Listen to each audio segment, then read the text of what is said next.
All right, Shalom. First and foremost, all praises, honor, glory to Yahweh, Bahasham, Yahweh Shai, Bahasham, Rachakodash. Double honor to the apostles, those great millstone, and Sausage Brothers doing this thing in sincerity and truth and with charity. And firstly, how's name Heavenly Father? Bahasham is in the name, Ba'in Ha the Sham name. Yahweh Shai's name, only begotten Son, and Rachakodash means Holy Spirit. Literally translated Spirit Holy, Rakha Spirit, Quadash Holy. And first let me grab this precept. Is it First Timothy?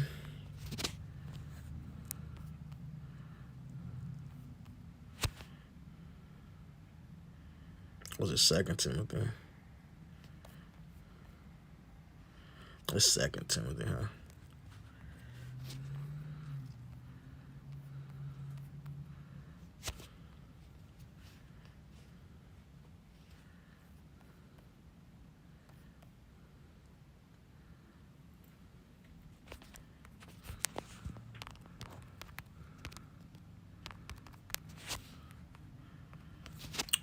Second 3 and 12.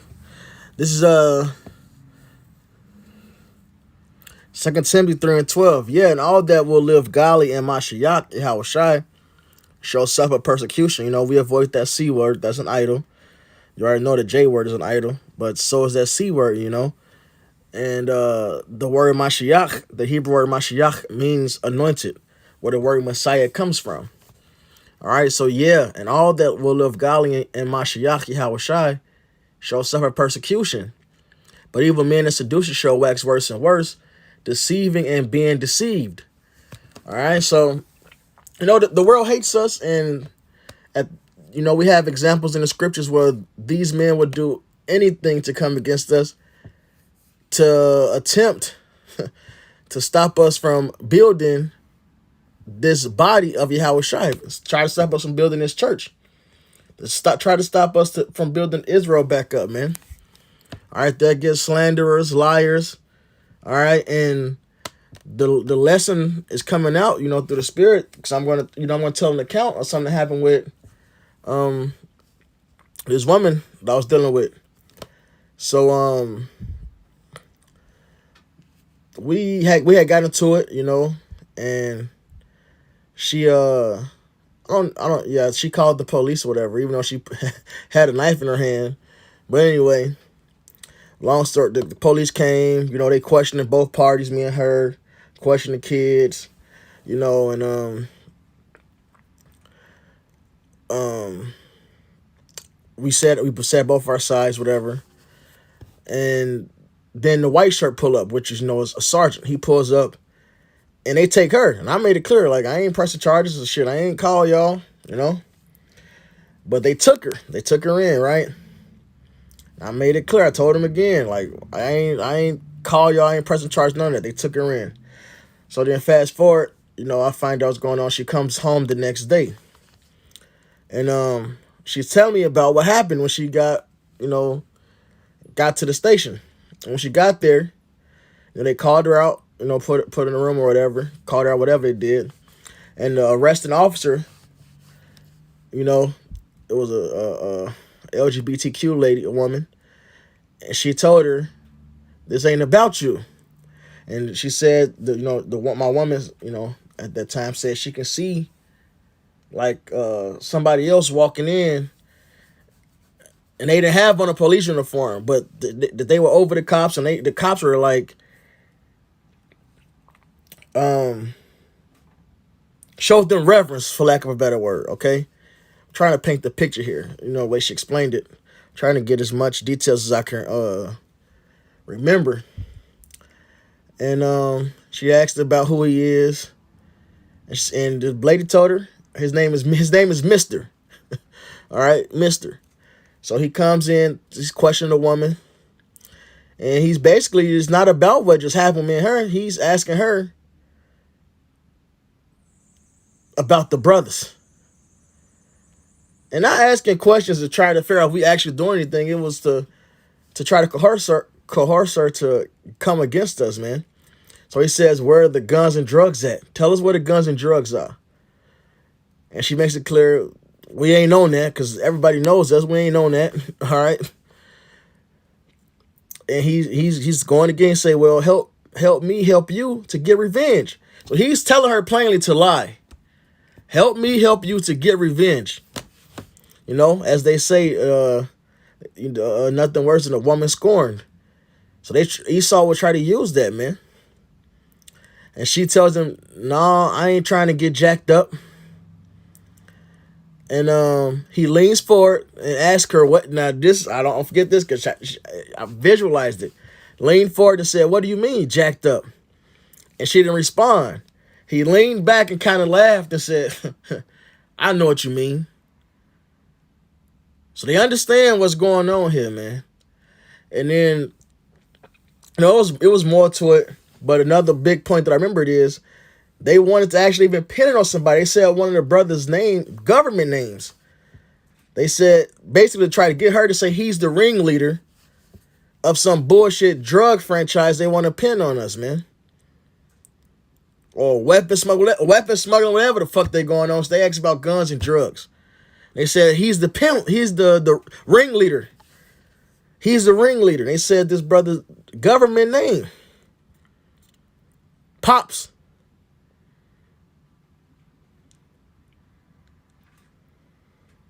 All right.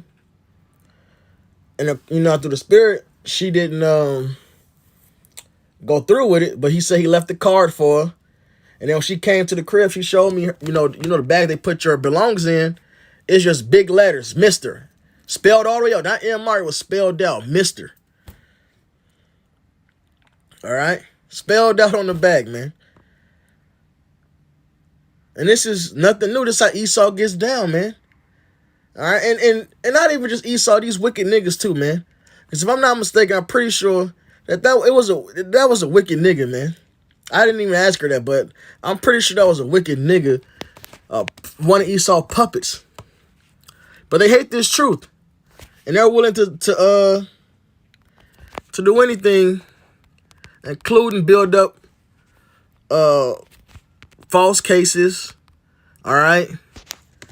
Fluff the evidence, or even if you say you run a red light, they ready to fucking come with extra shit to try to get us, man.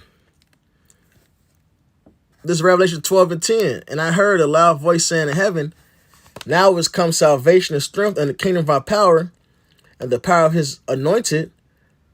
For the accuser of our brethren is cast down, which accused him before our power day and night. And that's what Esau is. He's our accuser. And these niggas got the same spirit, man. All right? They want to come against us. They want to paint us to be the bad guys because we speak the truth. All right? And this is just a warning, a testimony and a warning, that these are the things we deal with. Esau wants to take us out the way. They will set up men of the basest sort to try to get the people going. All right? It's Acts 17 and 5. But the Jews which believed not, moved with envy, took unto them certain lewd fellows of the basest sort, and gathered a company and set all the city on an uproar and assaulted the house of Jason and sought to bring them out to the people. All right, so they're willing to do anything to try to get us out the way, man. All right, it happened in Acts. All right, it happened to Nehemiah. They sent letters to the king, lying. Hey, man, that's rebellious people. They're going to do this, they do that. When the fact of the matter is, what we're simply doing is preaching salvation. All right? But they know what comes with the salvation because they're wicked. So their works have to go out the door. And they hate it.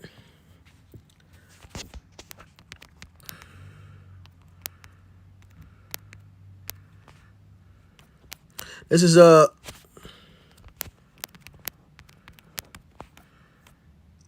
John 3 and 12.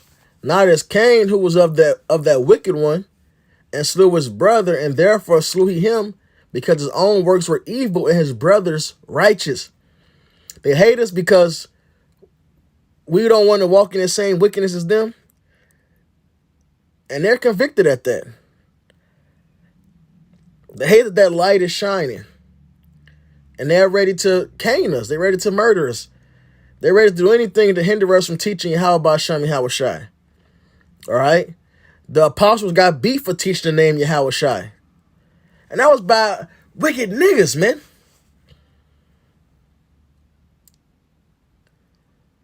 How much more Esau? They don't want to lose their kingdom. This is Wisdom of Solomon. And this isn't meant to be long or drawn out. I really just wanted to get that testimony out, man. Esau and his oppressive ass fake so-called law enforcement, all right, wants to take us out the way for just teaching this word, man. They don't want to stop crime, all the crime going on in the fucking world. And this is Chicago, man. You know how many fucking unsolved murders there are? This is the second most surveillance city in the world after London, if I'm not mistaken. All right? And they have fucking cameras on the highway. Cameras everywhere, but there are all these unsolved fucking murders, man. They locking people up for child support instead of catching these fucking actual hardened criminals, man. This motherfucker serving life in jail for stealing candy out of the store just to eat, man.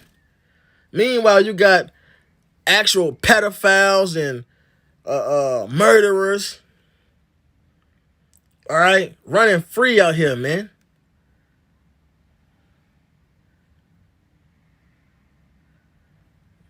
They glorify the murder. I thought in America it's illegal to prosper off of crime.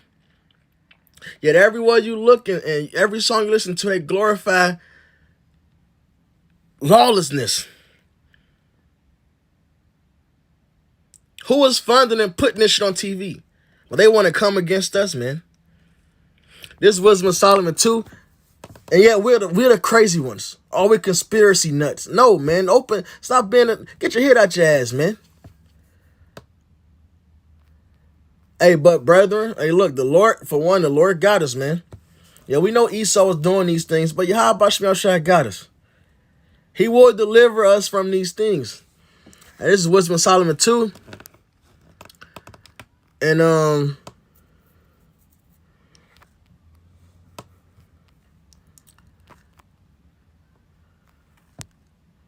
Salakia.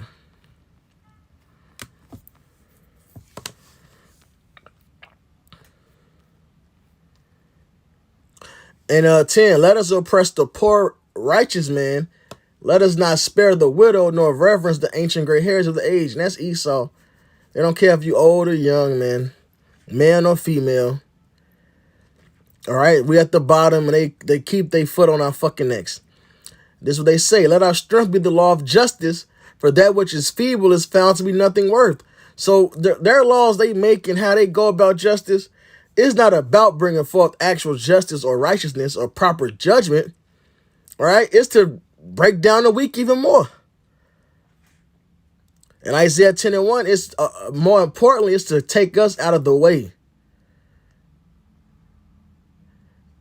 Therefore, let us lie in wait for the righteous. There you go. It's not about setting up what's right. Hell, these laws are against proper judgment. Therefore, let us lie in wait for the righteous, because he is not for our turn, and he is clean contrary to our doings. He upbraideth us with our offending the law, and objected to our infamy the transgressings of our education. So we speak against this devil. This devil hates that we speak against him. All right? Hey, he is an abomination to us, and we're an abomination to him. That's in Proverbs, okay? That's just how it is. The feeling is mutual. This is the wicked speaking here, you know. King Solomon has given us an inside look into the mindset of the wicked right here. And if you start at the beginning of the chapter, it'll let you know that. He professes to have the knowledge of the Most High, and he calleth himself the child of the Lord. He was made to reprove our thoughts. He is grievous unto us even to behold. For his life is not like other men's. His ways are of another fashion. So like we read in that 1 John 3. They hate us because we're not on the same level of darkness as them. We are esteemed of him as counterfeits. He abstaineth from our ways as from filthiness. He pronounces the end of the just to be blessed, and maketh his boast that the Most High is his Father. Let us see if his words be true, and let us prove what shall happen in the end of him. For if the just man be the son of the Most High, he will help him and deliver him from the hand of his enemies. So that's how Esau get down. Like, let's prove it then. And that's going to happen. The devil's going to come down with great wrath. All right? We talking, hey, I hate to say it like this, but in the phrase of the world, we talking cash shit to this devil. All right? Not that it's true for shit, but we making great boast in the Lord being our Father. That the Lord going to deliver us, that we the Israelites. Those miracles everybody read about, they happen to us, they finna happen again. And then they fucking will, Esau. But they getting pricked at that. So they like, let's fuck it there, let's see. They ready to prove it. And good, man. This ain't 70 AD, bitch. The Lord gonna deliver us. Let us examine him with despitefulness and torture, that we may know his meekness and prove his patience. Let us condemn him with the shameful death by his own saying he shall be respected. This is what he thinks, right? Such things they did imagine and were deceived. It ain't gonna work like that, man. The Lord allowed you to take us down for a moment. Now it's time to punish the stout heart of the king of Assyria. All right? For their own wickedness hath blinded them. As for the mysteries of the Most High, they knew them not. Neither hoped they for the wages of righteousness, nor discerned reward for blameless souls. So that's what we're looking forward to, man. The reward for blameless souls. Lord willing, we are that elect. I'm going to end it on this. This wasn't meant to be this long. This is Job 5 and 15. But he saveth the poor from the sword, from their mouth, and from the hand of the mighty. So the slanders Esau got prepared for us, the Lord will deliver us from that. He's going to deliver us from your fucking hands. All right, we're going to get salvation and get our land back. And he's going to keep us back from the sword, man. So the poor have hope. So that's why we boast. We have hope, man. And iniquity stoppeth her mouth. You're going to be shut, man. Hey, break the teeth of the lion, man. Behold, happy is the man whom the Most High corrected. Therefore despise not thou the chastening of the Almighty. And that's what this whole captivity has been. This has been a chastisement. It had to happen. He maketh sore and bindeth up. He woundeth, and his hands make whole. He shall deliver thee in 6 troubles. Yeah, in 7, there shall no evil touch thee. Ain't worried about nothing. Ain't worried about nothing. Bitch, ain't worried about nothing. Just for real, man. In famine he shall redeem thee from death, and in war from the power of the sword. So, hey, if the Lord has promised he's going to deliver us from the violence to come, from the plagues to come, the trouble that's coming, it's a little thing for the Lord to keep us from the slanders of Esau and these degenerates, man. All right? Peter got locked up and the angel came and got him right out of there. The Lord got us. Thou shalt be hid from the scourge of the tongue. Esau lies ain't gonna work, man. You 2/3 that want to come against us, it's not gonna fucking work, man. Neither shalt thou be afraid of destruction when it cometh. At destruction and famine thou shalt laugh. Neither shalt thou be afraid of the beasts of the earth, for thou shalt be in league with the stones of the field, and the beasts of the field shall be at peace with thee. All right, and there you go, man. All right, and may how about you on Shai cover us and protect us, keep us from all evil, harm, and danger, and destroy our enemies speedily. Bible show you how about you on Shai. With that, all praises, honor, glory to Yahweh Bahasham, Yahweh Shai, Bahasham Kakadash. Double honors of the apostles, that was great millstone. And the sausage brothers doing this thing in sincerity and truth and with charity. Shalom wa Baba Ball.